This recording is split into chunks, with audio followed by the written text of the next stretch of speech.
heal as a team, we're going to crumble. Inch by inch, play by play, till we're finished. We're in hell right now, gentlemen. Believe me. And we can stay here, get the shit kicked out of us, or we can fight our way back into the light. We can climb out of hell. 1 inch at a time. You know, when you get old in life, things get taken from you. I mean, that's part of life. But you only learn that when you start losing stuff. You find out life's this game of inches. So is football. Because in either game, life or football, the margin for error is so small. I mean, 1/2 a step too late or too early, and you don't quite make it. 1/2 second too slow, too fast, you don't quite catch it. The inches we need are everywhere around us. They're in every break of the game, every minute, every second. On this team, we fight for that inch. On this team, we tear ourselves and everyone else around us to pieces for that inch. We claw our fingernails for that inch. Because we know when we add up all those inches, that's going to make the fucking difference between winning and losing. Between living and dying. I'll tell you this, in any fight, it's the guy who's willing to die who's going to win that inch. And I know if I'm going to have any life anymore, it's because I'm still willing to fight and die for that inch. Because that's what living is. There's 6 inches in front of your face. Now, I can't make you do it. You got to look at the guy next to you. Look into his eyes. Now, I think you're going to see a guy who will go that inch with you. You're going to see a guy who will sacrifice himself for this team because he knows when it comes down to it, you're going to do the same for him. That's a team, gentlemen. And either we heal now as a team, or we will die as individuals. Ideas are bulletproof. Ladies and gentlemen, welcome to the show. It is January 4th, 2012. This is another live edition of Down the Rabbit Hole. I'm your host, Popeye from FederalJack.com. And tonight, I have an info-packed show for you, ladies and gentlemen. I have 2 very special guests that are going to hang out with me tonight. Both of them have been guests here on my show before, but this is the first time that they are both on the show together. Very important that I have both of them on. Not just because I get different viewpoints, but because one of them, who was a recent guest on my show, has been threatened. And in fact, we're going to get right into that. So let me introduce them, and then we'll get right into what I was talking about. First, let me say hello to my good buddy, Steve Stars. Steve, how are you tonight? Very good, Popeye. Glad to be with you. A lot of news going on. A great guest that you have coming up pretty quick here, and so we'll commence and get into a great show. Thanks for coming on and hanging out, Steve. I appreciate it. My other guest is Christina Consolo, a.k.a. the RadChick, who was on my show for 2 hours this past Sunday, and afterwards had a interesting experience a couple days later, and that's why she's back on tonight. She's going to hang out for as long as she wants to, too.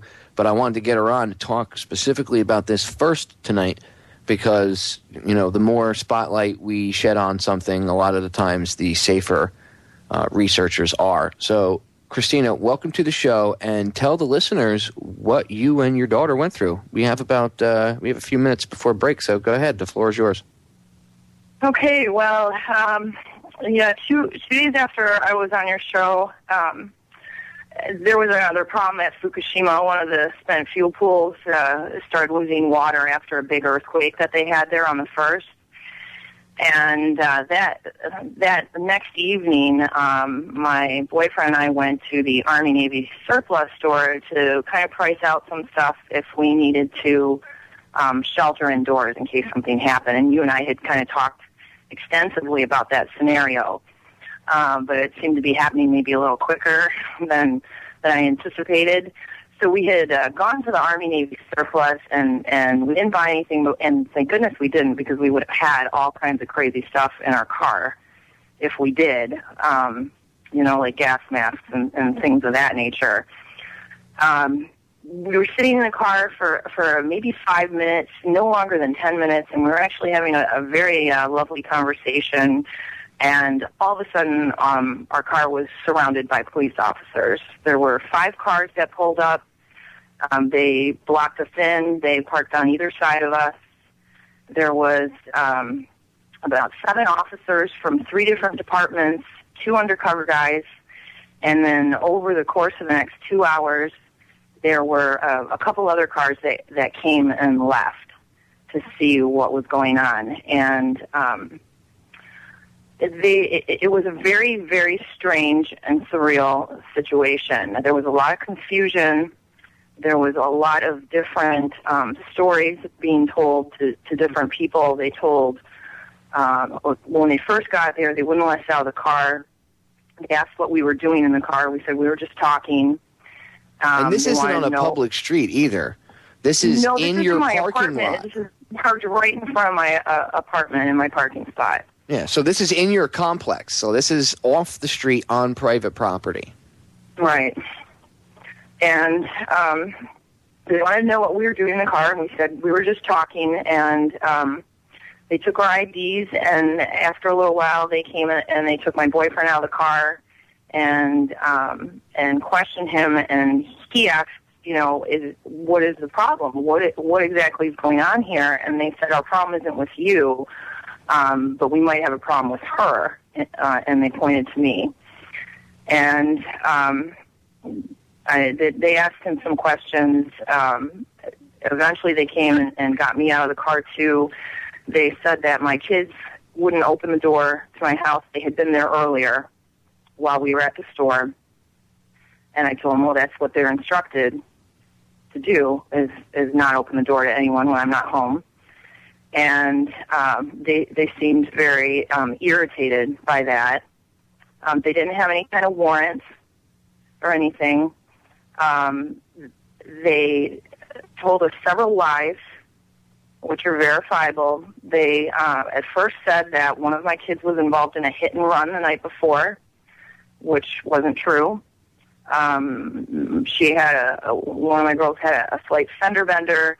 She stopped. They exchanged information, which is what was all verified later. And then they said that the information she had given about the license plate was wrong, and that wasn't true either.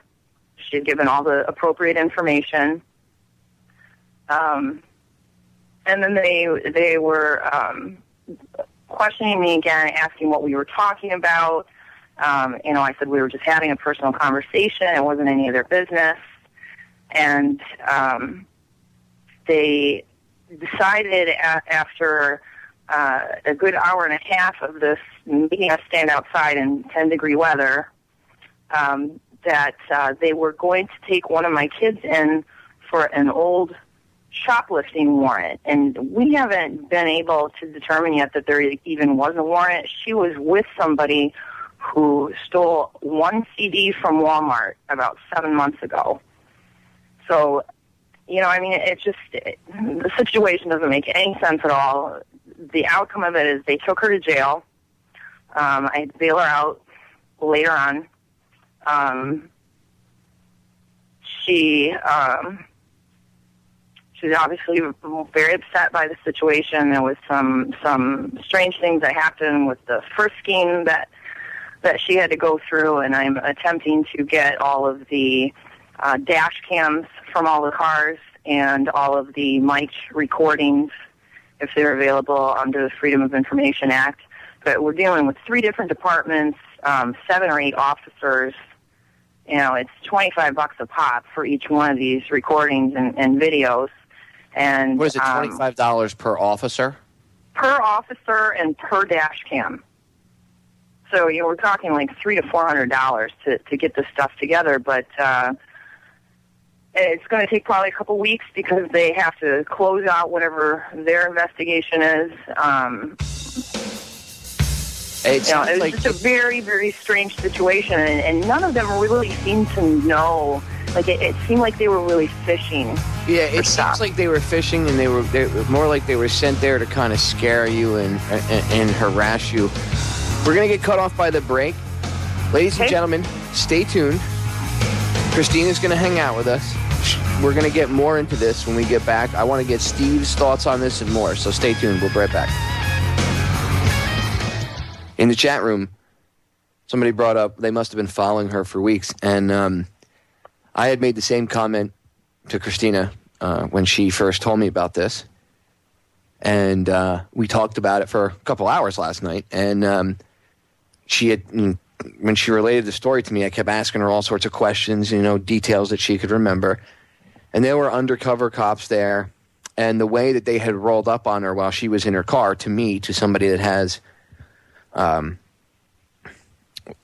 used to be a federal law enforcement, agent through the Coast Guard, and who I've had that training, I've had that interaction. Plus, I know cops. I have friends I have good friends of mine that are police officers, and they're good cops, by the way. One of them quit actually recently because he couldn't put up with the crap anymore. So he just couldn't deal with it. And no, I won't say where he's from because I don't want to get him in trouble because I know his superiors listen to the show. That was part of the problem.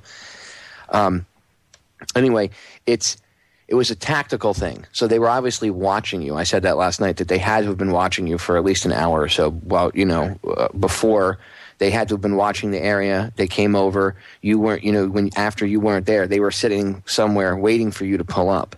So they had to be there for at least an hour or more watching the area.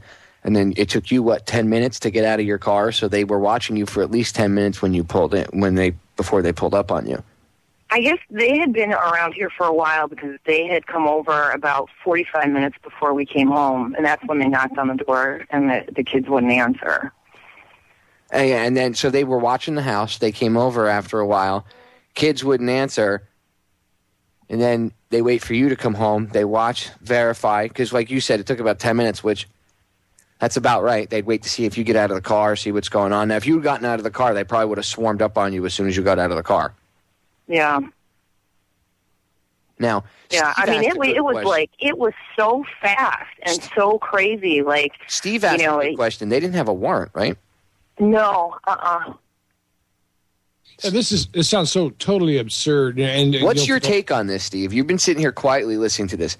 What's your take on this? This is police harassment. It's coming from the top down. There are a few bad cops and bad apples in the whole situation, and the others are getting caught up in this thing. And as Christina was telling us the story, obviously some of these cops are wondering what's going on with this whole situation too. But remember, there's this thin blue line where cops on the job are very rarely going to start to disrupt a situation or stand up for a citizen's rights when some cop is going off. And this is a real problem with the police.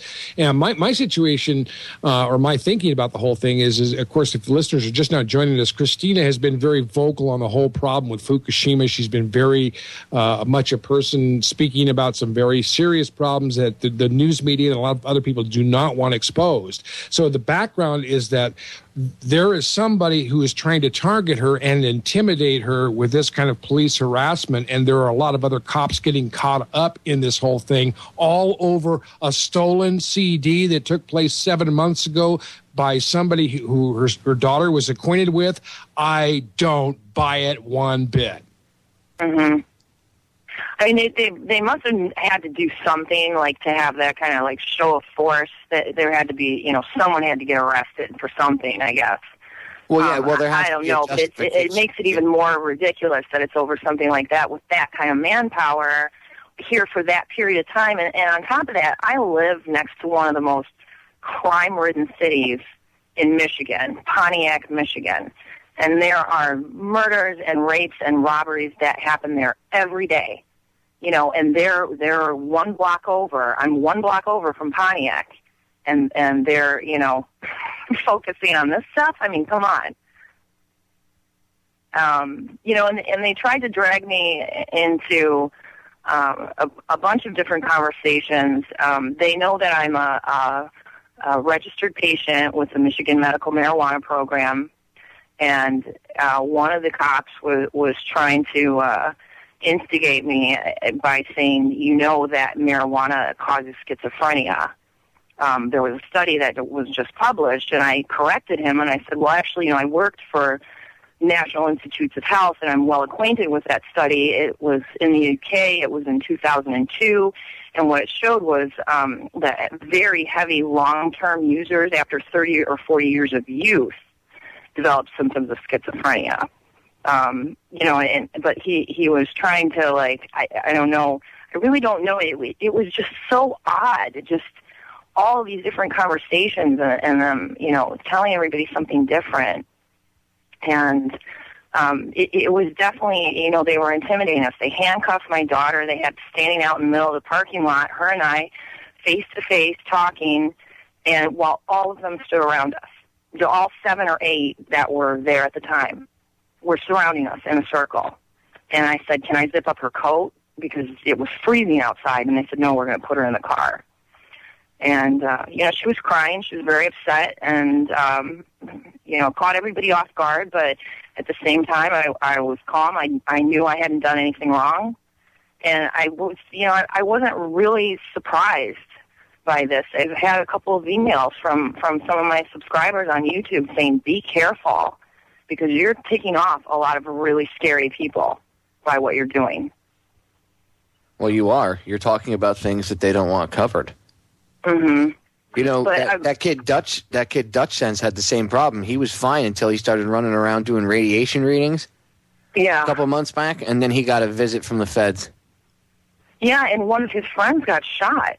Yeah, one of his friends ended up getting shot, and I don't know if the guy survived or not, but one of his friends got shot mysteriously, and then he got a visit by the feds because he was right around the time that he was running around with the Geiger counter.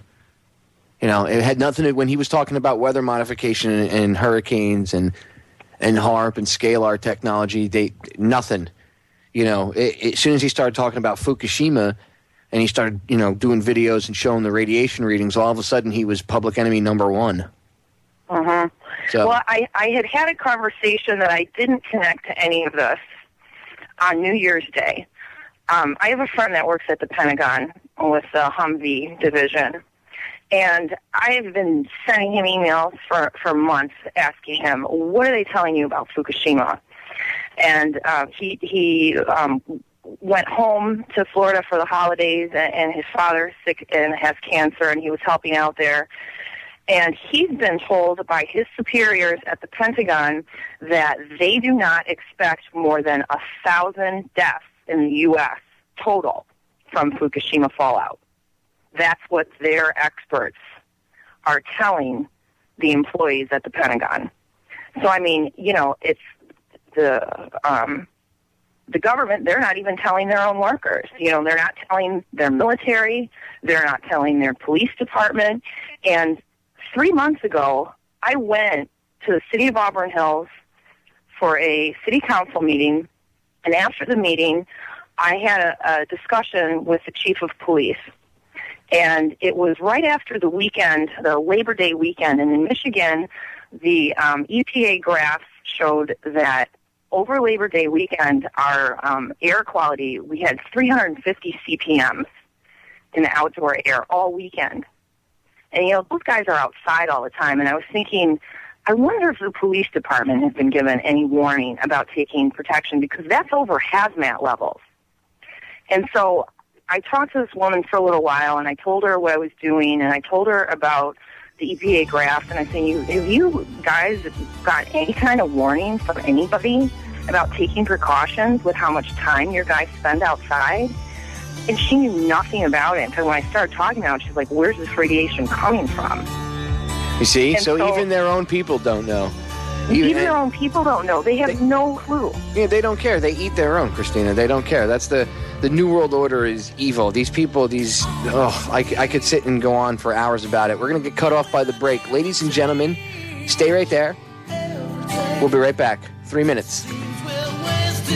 Stay tuned. We are back, ladies and gentlemen. I'm hanging out with Christina Consolo and Steve Stars. And Christina's been telling her story about what happened to her the other day after she did a 2-hour show with me.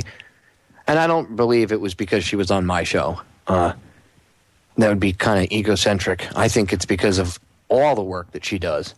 Right. And what she talks about. You know, when you speak truth, and especially about things that, nobody else is talking about, and you start to get a following, you do piss them off. I know what that's like. Trust me, I've had my visit by the feds before too, so I know how you feel. It's kind of like an initiation. Now you're really part of the group, Christina.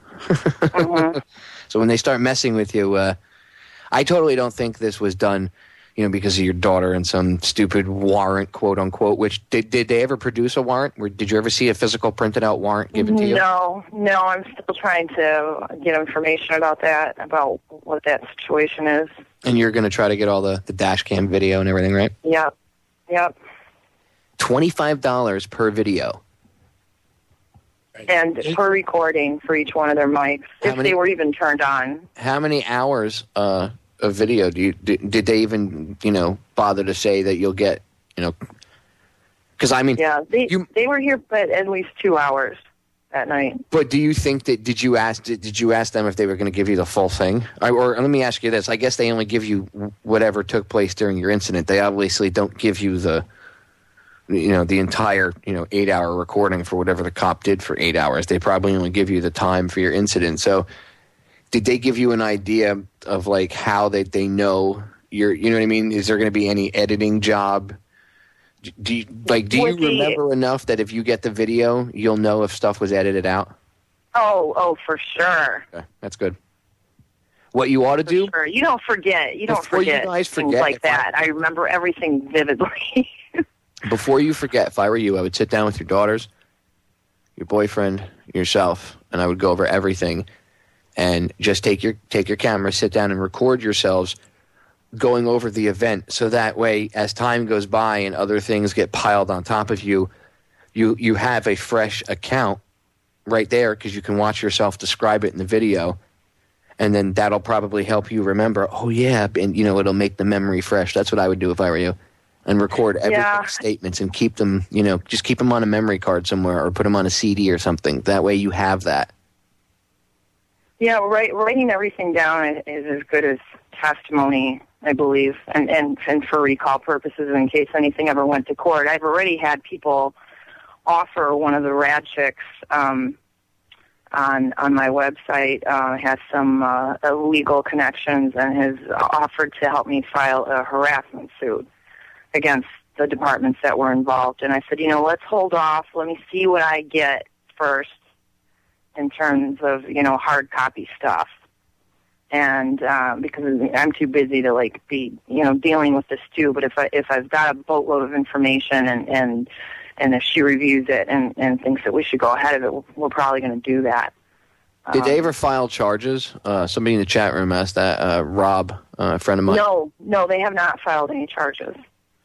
So they released her. You bailed her out. But they never even filed any charges against her to be holding her? So how? No. In fact, the police department that had the jurisdiction for the actual shoplifting, it was another department in Macomb County. And when they took her, when the county cops from here, they had to drive her to a location and then switch her to the other officers. And all the way there, they kept asking her, what were your mom and her boyfriend doing in the car? Why were they sitting in the car? They kept, trying to get information about that.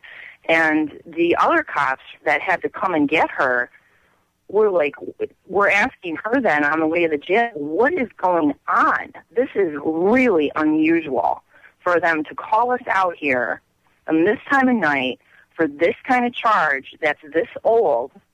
What they were really ticked off about it, and they were actually talking some smack about the cops that were here to her. So the other cops, the cops from the city that this incident happened in, which isn't the same city that she was arrested in, okay? They came to pick up your daughter, and do the transfer and all that crap, because that's how it has to be done. Mm-hmm. And they were talking crap to her, a quote-unquote, I'm doing air quotes, suspect, about the other police officers who had arrested her. Yeah, and they said that it was highly unusual. There you go. And it didn't make any sense to them. There you go, ladies and gentlemen, right from the horse's mouth. Steve, what do you think about that? Well, did anybody miss a court date on the shoplifting case or anything like that, Christina? Was there a court date? No, there was no court date. There's been no notification or anything. She was questioned at the time of the incident at the store.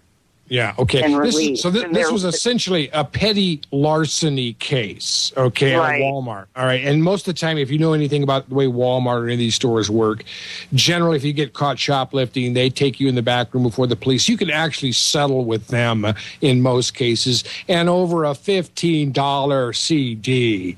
I mean, this is so it's so incredibly small. But the point I was getting at, was there a court date or anything that she might have missed? Was she supposed to show up as a witness? What were the grounds of coming to your house? At what time in the morning was it again, Christina, roughly about?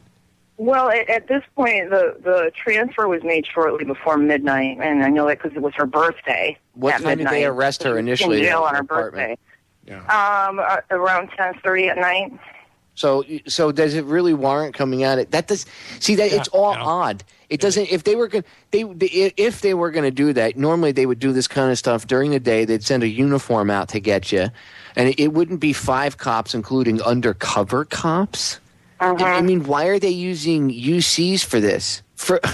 Yeah. It doesn't make sense unless you're being, screwed with. Then it makes perfect sense. This is petty larceny too. This is something that police generally don't even get involved. Until you have larceny of over, say $100, grand larceny. It's something that the police hardly ever take any time to deal with, unless it's to pick up a kid at the grocery store, just for his own good. And playing the local cop. But this is absurd. This is definitely police harassment, is what it is. And I'm just going to butt in and let you guys finish up a little bit. Yeah, you're onto something here. There's something very, very wrong with this situation, and the other cops know it too. Mm-hmm. Well, my boyfriend that was in the car with me, he had kind of an interesting take on the situation himself. Some of the comments that were made to me, which he told me later. I don't know if you want his input on this at all. Yeah, you know what? When we come back, because we're going to go on a break in a few minutes, when we come back into the final segment of the first hour, I'll have him come on, and he can tell, his experience and what he went through and what he was told, how he was grilled. Because it's good to get, differing viewpoints that way, because, everybody's, personal experience also adds up to the collective experience. So It's good to get everybody's viewpoint. Yeah, let's hear him. So, when we come back on the other side of the break, we'll bring him on. Steve, I want to ask you something. Okay. Because we got a few minutes, but I want to ask you something really quick. From your viewpoint, knowing, what you've been through and what you've seen other people, other researchers go through, do you think this is just low level, or do you think somebody maybe higher up maybe is pissed at her and they just, they know somebody, because you know how that is, the good old boy network. You know somebody on the inside, you go to them, you tell them to get stuff done, and then they go to their crew and just say, do this, no questions asked, just do this. Right. And that's kind of what it looks like what happened. I think this is extremely high up, Popeye, because if you see, obviously there's enough police officers, if we call them that aren't even aware of what's going on and why this is happening. Somebody is working for the feds on a very high level amidst this group, and he's the one that is targeting you for harassment, and he's dragging all the other clowns in blue along, and they're not knowing what's going on. The whole thing is absolutely absurd over a petty larceny case to make this kind of a federal issue. This is a very very high intimidation tactic that's coming probably from way beyond the FBI, people in national security or wherever it's coming from. Somebody there is working with very high-level feds, is my guess. Let us never tolerate outrageous conspiracy. Yeah, that's what I'm. But see, again, great book to understand how this kind of stuff works. Great book to read. Away from the terrorists themselves. The Secret Team by Colonel L. Fletcher Prouty, ladies and gentlemen. The Secret Team by Colonel L. Fletcher Prouty, and it'll explain how the CIA controls things and does things like this. All right, we're going to break. Stay tuned, ladies and gentlemen. We're back in a few minutes. Steve Stars and Christina Consolo. Welcome back, ladies and gentlemen. I'm hanging out with Christina Consolo and Steve Stars. And right now, Christina's boyfriend has been kind enough to come on, and he's going to tell us his experience and what he went through. Because, like I said, you know, it's a collective experience, but they all had individual experiences with the cops, and that's what makes the story really weird.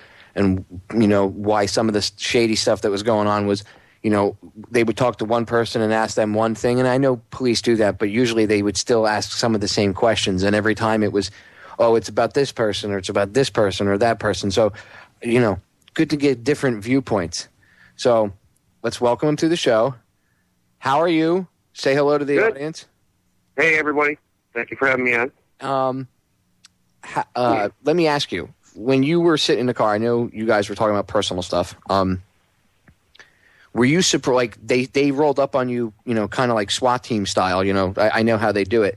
Did they draw their weapons on you guys at all? I forgot to ask you guys that, or I forgot to ask Christina that earlier. Did they ever draw their weapons on you at all or anything like that? No, there were no weapons drawn. Although they pulled up in stormtrooper recon form, they didn't pull any weapons. And actually, the first officer that got out was next to my door, and my window was rolled down slightly, and I didn't roll it down anymore at that point. But he had asked me what was going on and what we were doing, sitting in the car. And I'd let him know we were just talking and asked him what was going on. And at that point, he asked me for my ID, and actually it was in a jacket. My ID was in a jacket in the back seat. And so I had to step out of the car, and I thought at that point I was going to give him the run around a little bit, knowing my rights, and start asking him some questions, but I could feel right away the energy that was coming off him. So I decided to go ahead and give him my ID.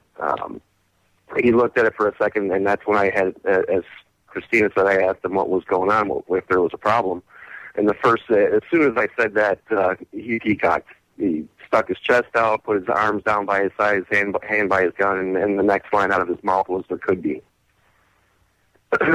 And so I thought, oh, okay, I see where this is going. And quite honestly, I can't remember everything that was said at that point. I was a little taken aback. I didn't understand what was happening right away. No, but, I know the feeling. I know the first time you have a run-in like this, next time you'll end up being more prepared. But the first time, it's always they always try to catch you off guard anyway, to screw with you. Which So they did. They do. It doesn't surprise me that he chested up. See, obviously, they operate on this fear where everybody's a possible terrorist, and you see, as soon as you asked him a question, pretty much, and he didn't like what you said, and all of a sudden he had to rear out and put his hand on his gun, like, I'm tough. I'm not afraid of you. I don't care if you know your rights. I'm tough. You know what I mean? Like, unprofessional, childish behavior. Well, after he looked at my ID for a minute, and he asked a question or two, and then he said, well, we're not here for you. The problem was with her. And I thought, well, what's going on? First of all, I mean, the first thing that popped into my head was, we're sitting in a dark parking lot. There's a porch light maybe, 20 feet away from us, 30 feet away. Unless they had us surveilled previously, there's no way of knowing that she was sitting in my car. You couldn't even. There's no way that they could have been able to tell that was her. So I knew right then and there that something was fishy. It wasn't just a normal, they saw us sitting in a car and, maybe they thought we were smoking weed or something and decided to pull in, just happenstance. There was no way it happened that way. They don't SWAT team. I mean, if they're looking for you for a reason, they SWAT team you like that. They come up, they roll up. But did they block the back of your car with one of the police cars? Like park diagonally behind it so you couldn't pull out? They parked. Well, I was backed in, but they did park. One parked to my on the driver's side, another one parked over on the other side, and then one in front. So yeah, you weren't going anywhere. Yeah, they blocked you in. No, we weren't going anywhere at all. And you're like, what the hell did I? Did I blow a stop sign? Right. And then after that, they pulled her out of the car and started talking to her, and I couldn't really hear everything that was being said. There was an undercover officer that was there. I wasn't too concerned with the other officers that were there. They were, aside from the one that had postured a little bit with me, he relaxed a little bit. The other officers seemed sort of relaxed, but there was an undercover officer that was there that we were getting. I mean, both of us talked about it afterwards. We both got the same feeling that he was really shady. He was definitely the leader of the pack.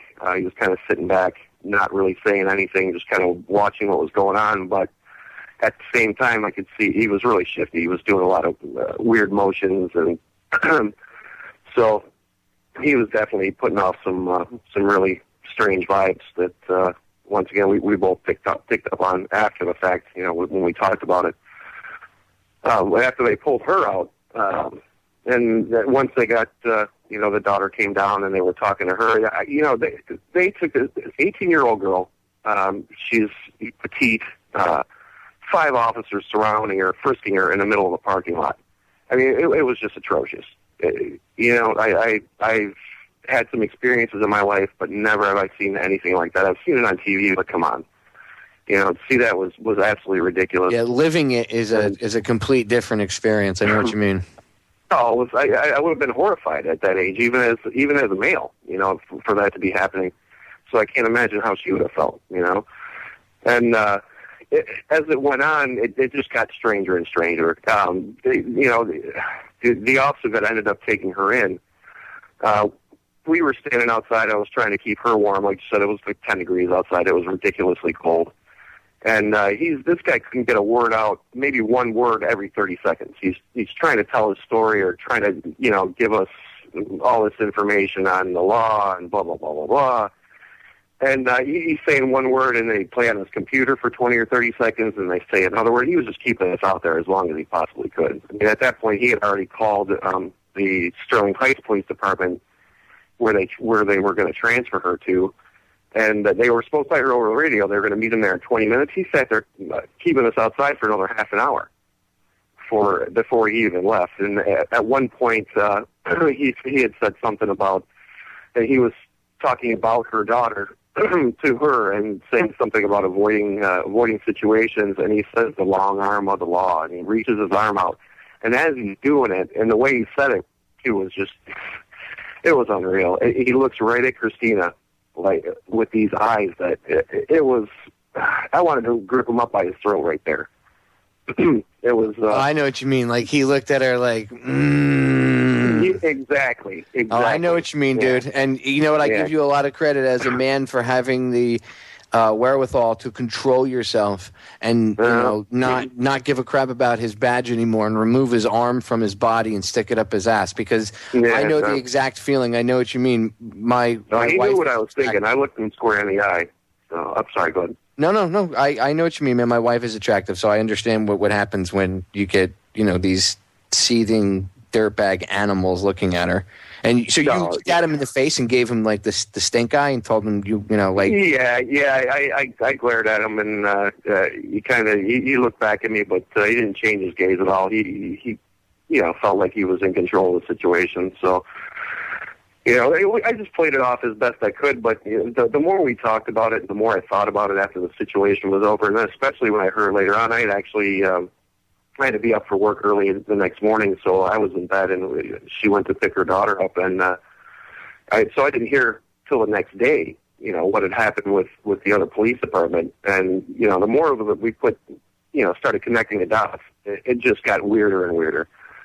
So I don't think it's over yet. I think it actually, for whatever it is, whatever the reason behind it is, I think it's just getting started at this point. So, did you get a chance to talk to the other police officers that came down to pick up Christina's daughter? Because I know she said that they had mentioned to her daughter, like, that the other cops were, pretty much idiots or whatever. Did you get a chance to speak to them at all as well? Like, did you get that vibe off them? No, I did not. I did not speak to them at all. No, I didn't know about any of that till after the fact. So we got a few minutes before we go to break. So let me ask you this: do you think it's because of her work? Do you think Christina was the target of this intimidation from your quite honestly? And I've thought it over and over in my head, and I'm trying to be objective about it.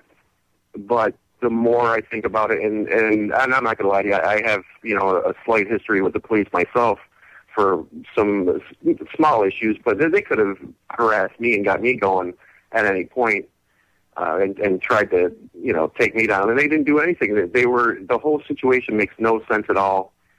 And the more I think about it, the more I feel like it is related to something that has to do with that. Yeah.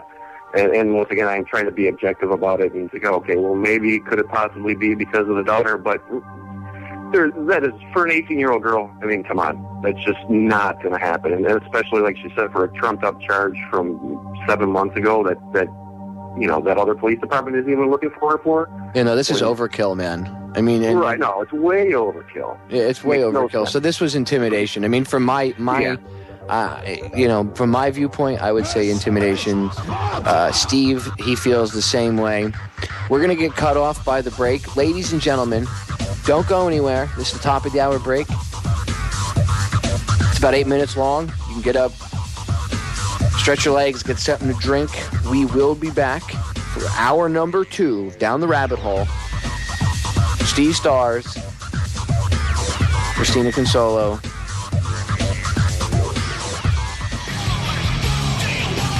Ladies and gentlemen, we are back with hour number 2 here on Down the Rabbit Hole. It is January 4th, 2012. I am hanging out with my good friend Steve Stars. Good to be here. Yeah, Steve, welcome. And joining Steve and I tonight is none other than the famous RadChick herself, Christina Consolo. And the first hour, she's been talking about her shakedown recently. Christina, let me ask you this. Do you think yourself that, you've heard us pontificate for the past hour. We were lucky enough to talk to your boyfriend in the last segment. Again, thank him very much from myself and the listeners for coming on. Do you think that, are you convinced 100% that this is not something, this wasn't just some random thing, that this was, somebody trying to, maybe send you a message perhaps like, hey, shut your mouth, stop, this will all go away if you stop, maybe, something like that? It sure seems that way. I mean, and there was definitely a lot of intimidation going on. Like he said, the stormtrooper roll-up. It's just completely unnecessary under the circumstances. And, I've talked to my neighbors since then. I asked, did anybody videotape what was the circus that was going on out here, the other night? And they all saw it, and they were kind of wondering, too. And I explained the situation to them and the research that I'm doing, and, gave them my website info and stuff so they can look into mitigation for their kids. And just, I guess any publicity as far as the situation goes is good, because that is my goal, is to get the word out as much as possible. It's unfortunate that it has to come from this turn of events, but it's important for people to know, too, if you are, speaking out, especially right now with the kind of climate that we're in, and with NDAA and everything else going on, that you really got to watch yourself and take precautions. And I think it's a good idea if you're on YouTube, or if you're going to protest, or if you're even listening to any alternative media shows and you're in the chat room and so forth, I mean, you could potentially be considered a terrorist. And it's a good idea for anyone to make sure their cell phone camera that you've got room on your card to shoot some video if you get into a situation, and you have a right to do that. You're in a public place, having a public conversation, with a police officer, you're allowed to tape them. And, that's just how I'm going to handle it, and just document everything, like you said, write everything down, date it, all of our observations and everything that we remember for all of us to do, not just for me, but for everybody involved. And that's all you can really do. I mean, it's not going to make me stop. I will never shut up about this. No, that wouldn't be good either, because, that doesn't protect you. The more vocal you are, the better off you are. Mm-hmm. Right. What I don't get is how these brain dead cops don't look and say, well, she's talking about Fukushima. Oh, she must be a terrorist. I mean, I wonder what crap they must have fed them, to go bust your chops like that. Because, I mean, if anybody looked into what you're talking about, it would benefit them to listen to you, especially if they have kids or a wife or any other family. And I mean, months ago, I tried to warn that department from their chief of police that this was going on to protect their officers. It's not up to me to decide, who lives and who dies and who gets sick and who doesn't. I put the information out there. It's for everybody. If you listen to it or not, that's I wonder your if choice. they initiated an investigation into you after you gave that information to the police department. Because the listeners might not, because sometimes people tune in or tune out, during the 2 hours. Briefly go over again that you gave what information you gave to the police department, and then let me get your thoughts on if you think that maybe maybe they thought, oh wow, she's weird, she's got to be some tinfoil hat wearer, and see something, say something, whatever. Maybe they started keeping an eye on you then. So go ahead and pick up from the beginning. That's certainly possible. I might have been flagged somehow. And the conversation I had with her was actually before I started making videos and going on the radio. I was still in the information gathering phase. And, without any kind of verification from any of the sources that you would expect this information to be coming from, the health department, the EPA, the American Medical Association, in the absence of that and knowing what was going on, I said, someone must be, being told somewhere to take precautions. And the first thing I thought of was anyone connected to the government. And that includes, my friend that works at the Pentagon and, our police department, especially with how much time they're outside, and especially that Labor Day weekend. It was insanely high here.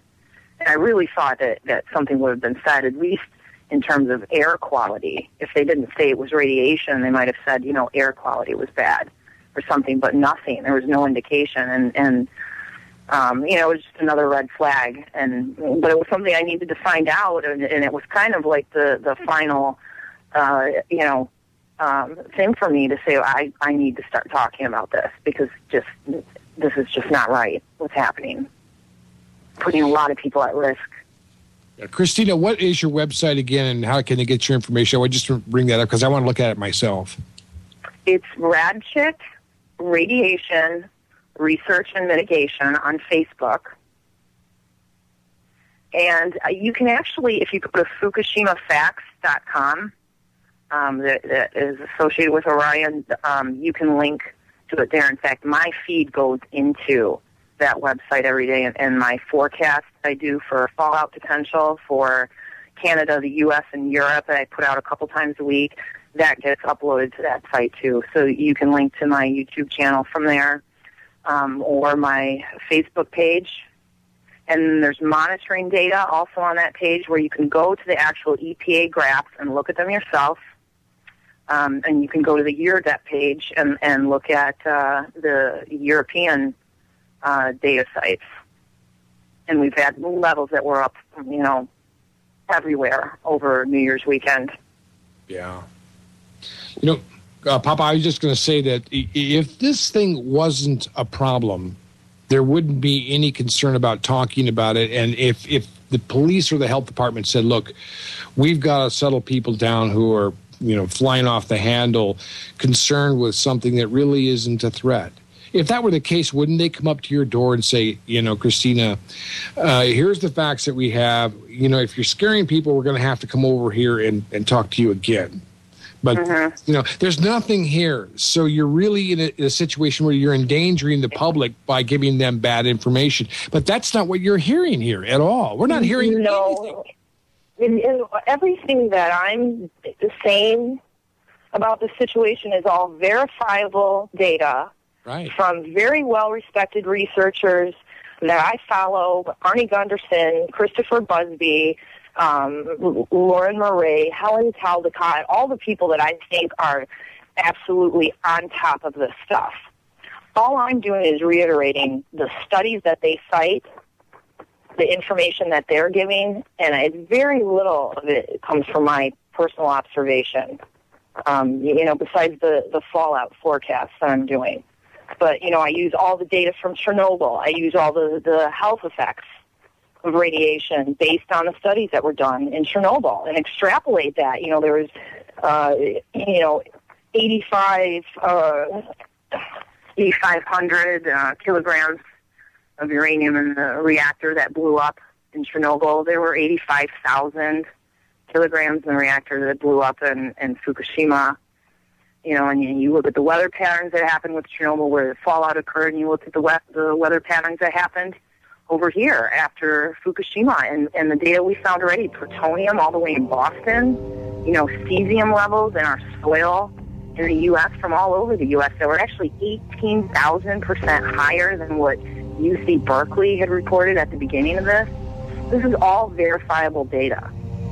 And all I'm doing is all you're doing is taking the data that's already out there and you're putting it together in an easy format for people to be able to read it and understand it. But that makes you a bad guy because you're making people think, Christina, and that's a crime now in the new USSA. Ladies and gentlemen, we're going to break. Stay tuned. When we come back. Great show tonight, Popeye. Really good show.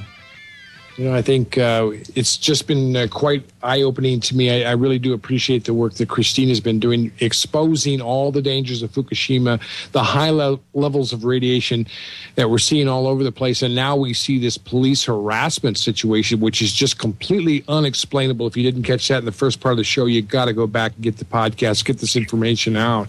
And then, of course, what are the long-term effects of depleted uranium? What are the long-term effects of fallout? We've talked about the zombie apocalypse where people begin to break down, mood shifts, mental instability, all kinds of things like that, Popeye. Christina, what do you guys think? Is that something that's part of the potential of what we might be seeing down the road and all the time that, nobody's afraid to, well, everybody's afraid to talk about it under this Patriot Act lifestyle that we live now? Everything's national security and none of our business. And if you protrude into some of this information, you're in serious trouble. That's the way it seems to me. Depleted uranium has been studied extensively about the effects that it's had on populations that we have bombed, and the horrendous fetal congenital abnormalities that have occurred, and Fallujah. If people are having babies with one eye in their in the middle of their forehead. Right now, Christopher Busby just presented a talk on that, and by using hair samples from the population, he determined their exposure. Depleted uranium is only a fraction as dangerous as the uranium that blew out of those reactors. And uranium goes right to the brain, and it makes people crazy. And that was documented in 2002 by 5 soldiers at Fort Bragg that, within the span of a few months, killed their wives. And a couple of them then killed themselves afterward. And all of them tested positive for depleted uranium in their urine and in their semen. And today a study was released on Any News about the crazy effects that it had on wildlife around Chernobyl after that reactor blew up. They had foxes and wolves that were acting like they had rabies, randomly attacking people. They had a large boar that actually plowed into one of the researchers' cars that was on a road traveling to the reactor and almost ran the car off the road from the force of this animal hitting the car. And, it makes animals crazy and it makes people crazy. And I'm starting to wonder if that's what the zombie apocalypse is all about. Yeah. It's definite nerve and brain damage related kinds of illnesses, it sounds like. And this is what, you're saying this is even far worse with the kind of Fukushima, which is high concentration fallout than what we've seen with even depleted uranium in places like Iraq, right?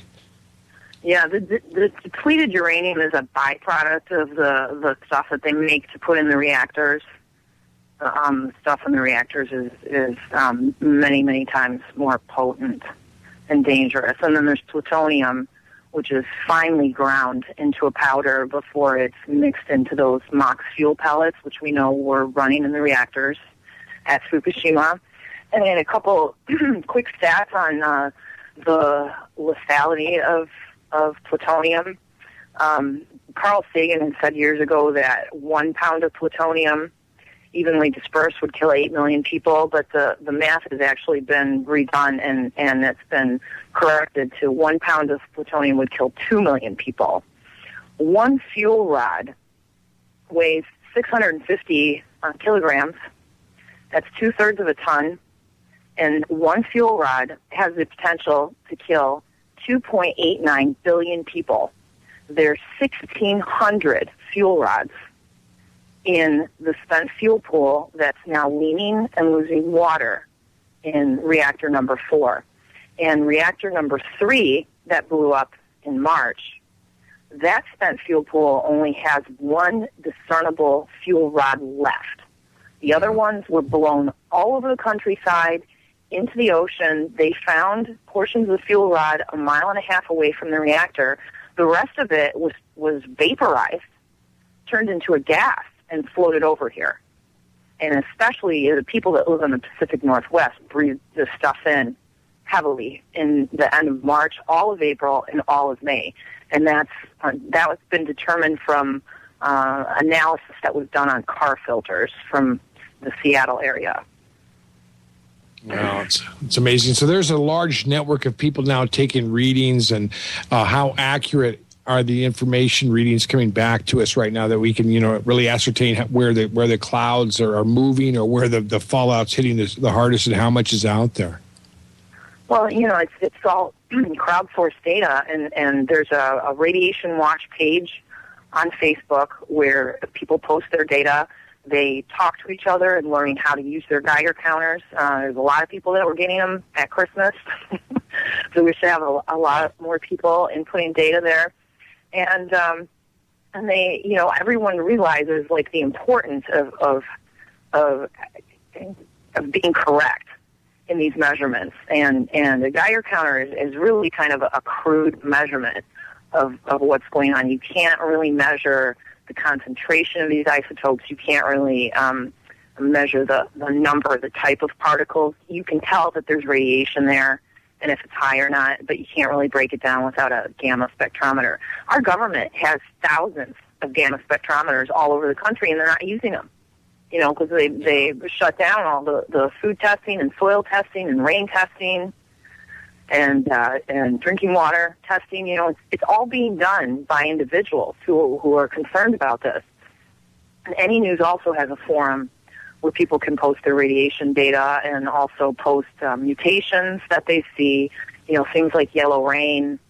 I found in following some videos that people have shot of sunsets around the area. One of Phoenix in particular, back in the end of September, had a really canary yellow sky. And the only time that you can get a canary yellow sky is either if there's volcanic activity or there's radiation in the air. And there's a couple different types of radiation that would make the sky look yellow. So I put out a video warning about that, and the next day the numbers were outrageously high of what the air quality was that day. So that's an indication. There's just signs in our environment that we need to follow.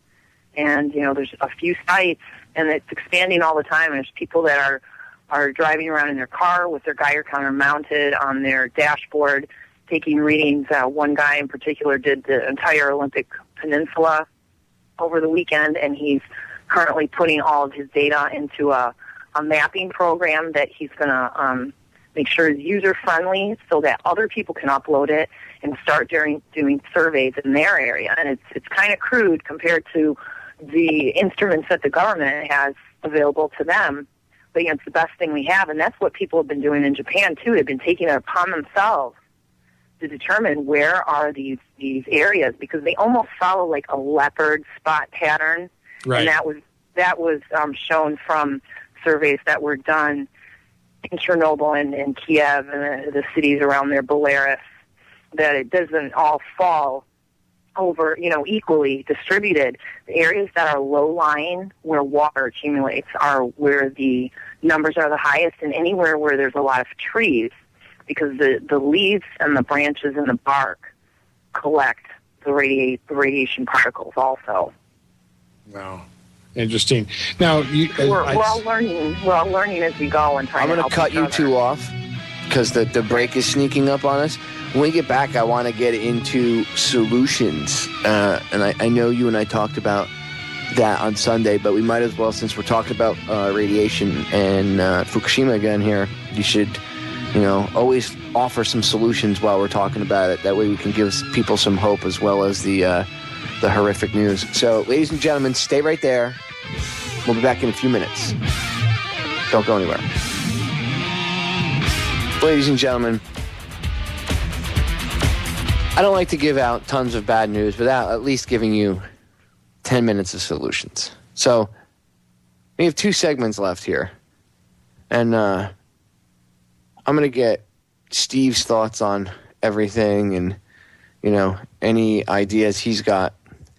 But I want to ask Christina her ideas on solutions first, because it's important, and I know I will forget. So, Christina, what can people do to mitigate their exposure? Obviously, they can't, stop themselves from being exposed, because unless they're not in the area that's, that's being exposed. But if they're in an area, if they go on and they go to like Fukushima Facts or whatever, and they find that the area they're in has a higher concentration of radioactive materials, what can they do to mitigate the damage being done to their body? Well, the easiest ways to avoid it is by staying inside as much as possible and avoiding any contact with precipitation. Rain, snow, hail, high winds. Keeping their mouth covered, like with a scarf, or those things you pull up, like the skiers wear, the neck gaiters, when you go outside, just so you have a bit of filtration. But really avoiding precipitation is a big one. Filtering your water, buying your water at the grocery store, the reverse osmosis, or at the very least using a filtration system at home with activated carbon. Eating lower on the food chain, avoiding dairy, as much as possible, or cutting down on meat and dairy, so we get a better handle on food testing. I'm trying to get some people working on that, and some of the grocery stores in my area have been somewhat receptive to that also.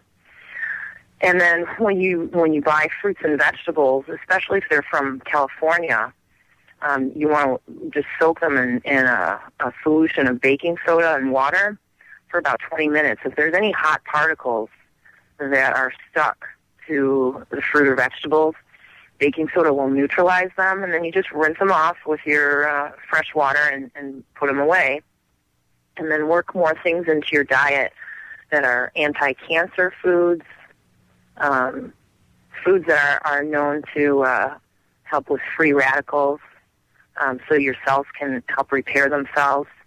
And eating seaweed is actually very beneficial, but you don't want to buy any from Japan. And today I saw a video on YouTube of a guy testing seaweed that was from South Korea, and through the bag it was pretty high. So if you don't have a Geiger counter, you might want to think about getting one. There's actually an app for, I know the Droid phones can run it, and it's an app to measure radiation. It turns your phone into a Geiger counter, and it's a little, crude. It's only $5, but it does work. And I've tested it out. It's got a new Geiger counter I should be getting in the mail any day, and I'm going to do some tests against the phone one to see. But so far, people who have used it said that they're getting decent results, and just, turning that thing on when you walk through the grocery store and just seeing it. If you're starting to get a lot of clicks by the fish counter, walk away from it. And check dates on stuff too. Anything that you can buy that was packaged before 3/11. Although it's getting hard to find that stuff unless you go to like a food warehouse. It's a good idea, and especially it's really, really important that people do this type of mitigation if they have little kids or babies, and especially if they're mixing baby formula with tap water. Boiling does not remove radiation. It's little kids and babies that are going to be the most affected by this. And so far, the one published study that we have shows 14,000 deaths have been attributed. A majority of those were infants under 12 months of age. And it's because of cell division and because their bodies are small that they're so profoundly affected. And, of course, anyone who's pregnant should be very careful with the food that they're eating. And if you can't, the Geiger counter is the best one for the cheapest amount of money. It's called a Soaks. You can get them on eBay. It's kind of hard to get them from the manufacturers right now. You can get one the quickest on eBay, and they're like $170 delivered. So if you can't afford to get one, maybe you can go in with somebody, a couple of your neighbors or a couple of family members, and you guys can share it. And, based on what I'm seeing all over the country, there's definitely a need for it. Just to be more aware and pay more attention to the story. And once you get your family under control and you're doing everything you can to minimize your exposure, then, start helping other people do it as well. And, they wake up to this, they start waking up to other things too. Yeah, very good. I was going to ask you a question real quick, Christina. As I understand now, the hot particles, the MOX particles, plutonium, cesium, some of these are not registered by Geiger counters because you have to see gamma rays with these to identify them. Is that correct? Yeah, there's different Geiger counters measure different things. I have an old Geiger counter that actually measures alpha, beta, and gamma, but the newer ones just measure the beta and gamma. Okay. Is there any way that we would, say, for example, notice these particles in nature? Would you notice spots on leaves, or would you see anything like that you know? Oh, yeah. Of? For sure. And I photographed some of that stuff around here back in July. We have mutations occurring in the plants here.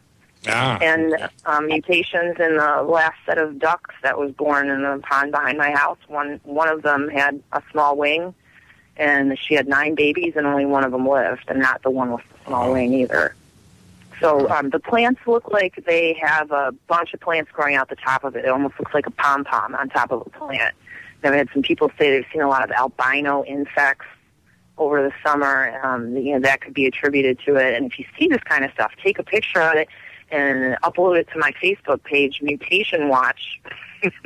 I got that started a couple months ago in anticipation of the spring, because I think we're going to be seeing, with the stuff laying around on the ground and from the snow melt, that a lot of the fast-growing plants, like weeds, like dandelions, will show it first. And that was already happening in Canada.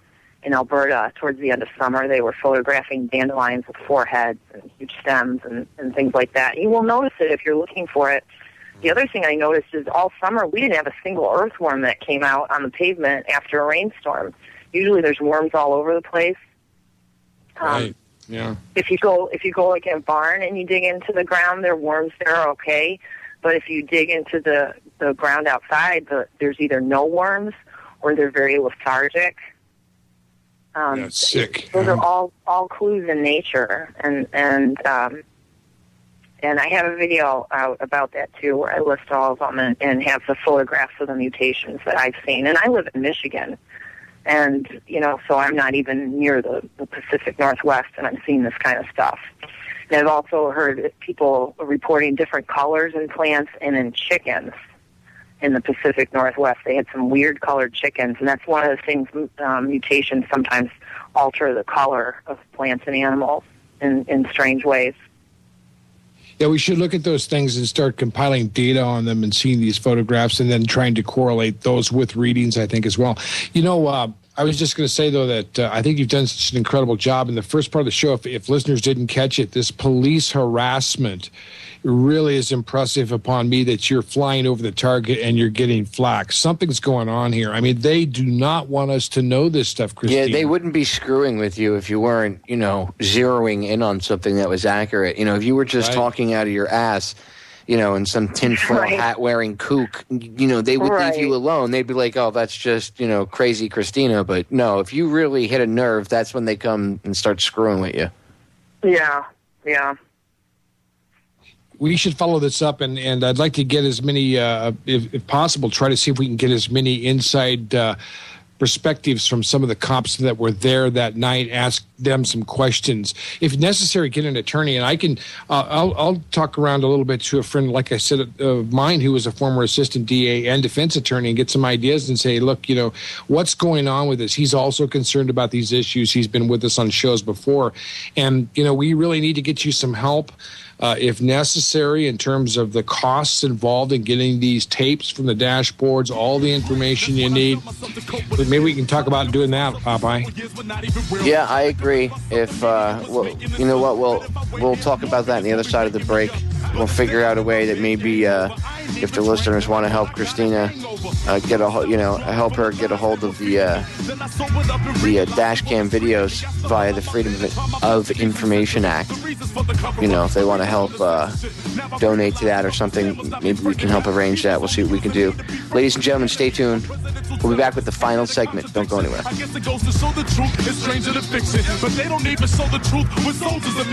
Ladies and gentlemen, we are back with the final segment of the January 4th, 2012 edition of Down the Rabbit Hole.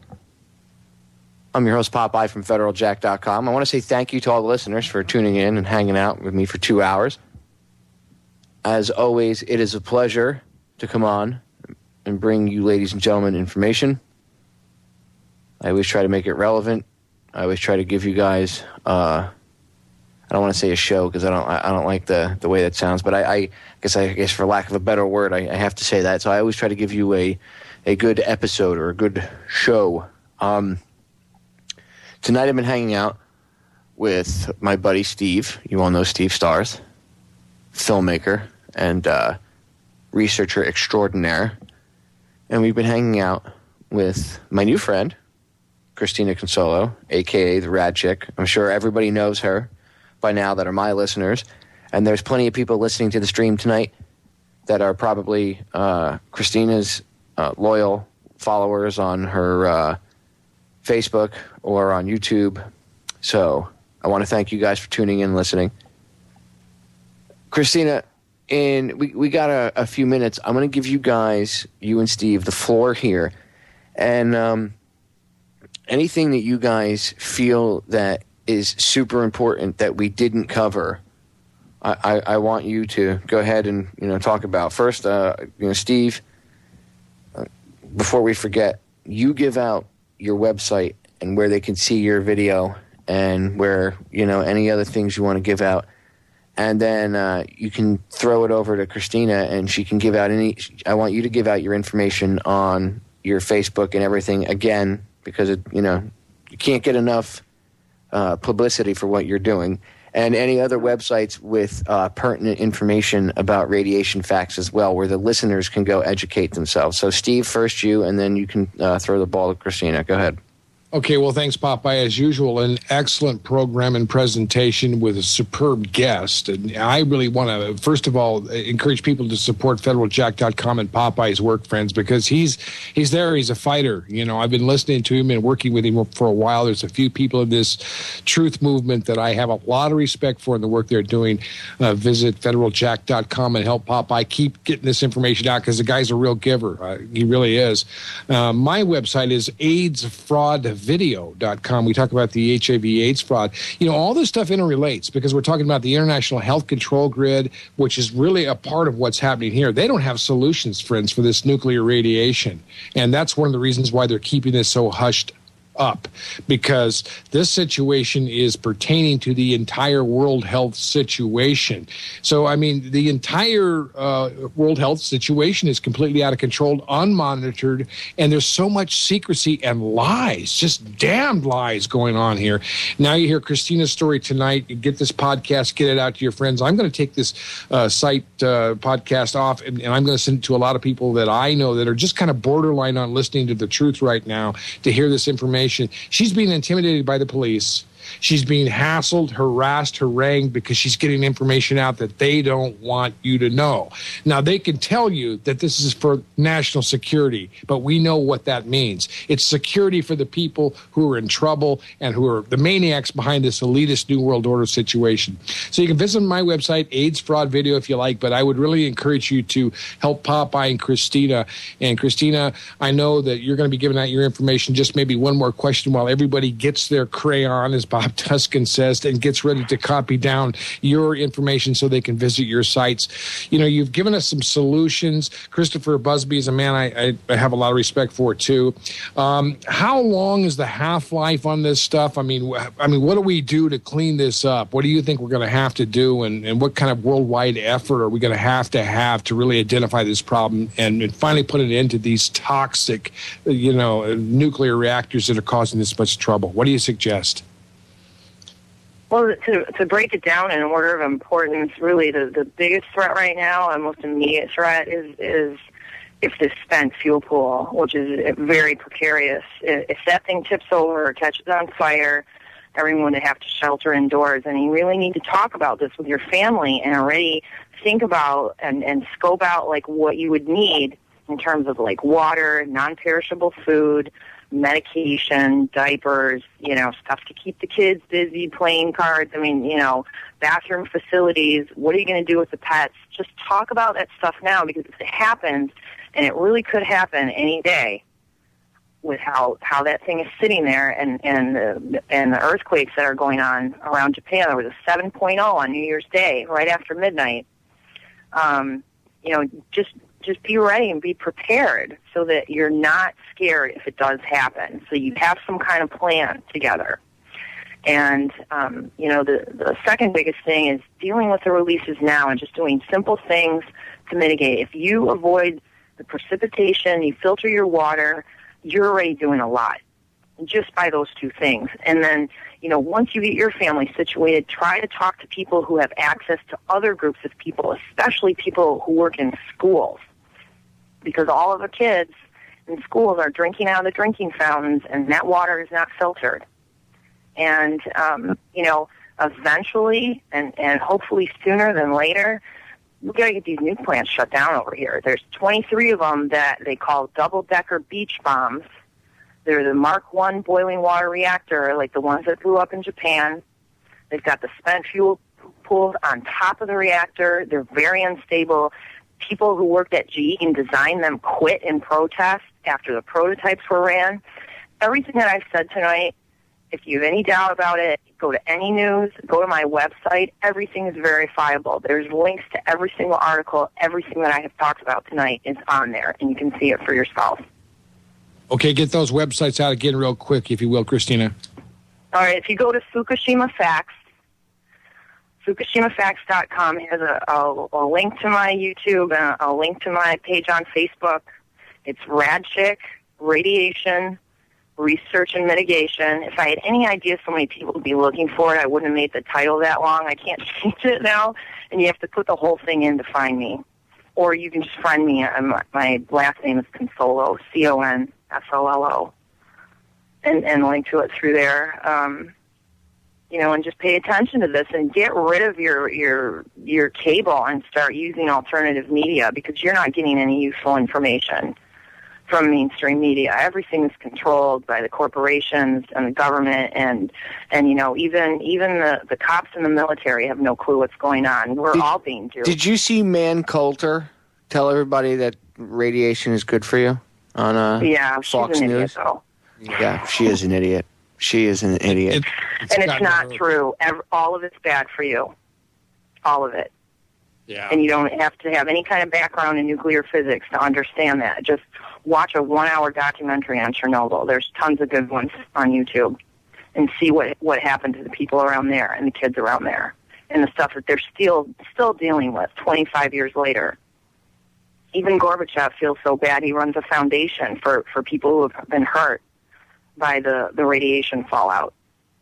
You know, that's the one big thing that we learned from Chernobyl is that it's much more devastating on people's health than we were ever told. And Fukushima is much worse. In fact, some researchers estimate, based on the number of fuel that is already burned and is on that site and the corium that's under the plants, that Fukushima is anywhere from 300 to 1,000 times higher in terms of lethal effects than Chernobyl was. Wow. Yeah, and it's still there is the problem. Chernobyl even came to an end at some point, and this thing is just getting ready to blow up again, and almost did. So this is incredible information. You know, we got to follow up, Popeye, on the whole situation with this police harassment as well, because these cops obviously don't know what they're doing, and I'd like to find out if some of them might be reconsidering what is happening here and what happened with all of this situation, because the dangerous thing about this, Popeye, is not what we're hearing. It's what we're not hearing.